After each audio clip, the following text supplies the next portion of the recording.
kaga zogale dai yanzu alhamdulillah ko bai tabarkalla. Kai dan tinkiya yaya ya kuri da Allah sai ka ce kofar gidanku ya kuri ba ka gani na ne anan ya kuri ranka ban me ke tafa da kai lafiya wallahi na zo gurin mai gida ne a can gida ba ku bashi ya huta ba nan ma ba za ku bashi ya huta ba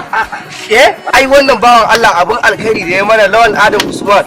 Mistala abun alkhairin nan da ya mana ya kamata mu zo mu yi mai godiya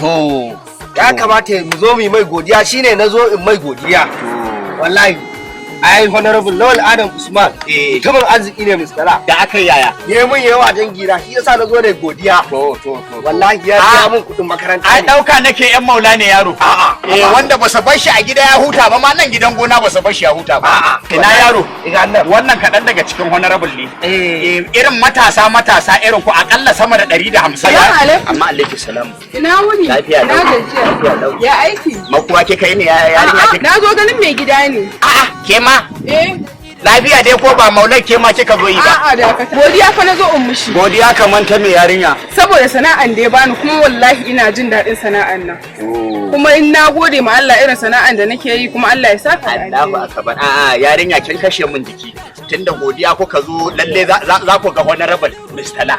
insha Allah yanzu nan ai kaɗan daga cikin aikin honorable Mistala kenan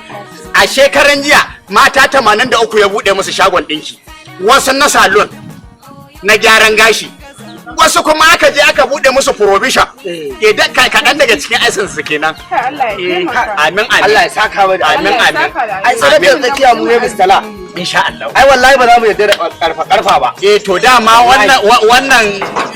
abin nan da kaga ya fito takara wallahi dama jama'a ne suka ce su sun ji sun gani honorable Mistala ya zo ya wakilce su dan suna ganin shi zai share musu hawaye kuma ba za mu yarda da karfan nan da ake so a yi mana za ku ga honorable dan wannan karfa ne yawa za ku ga honorable mun gode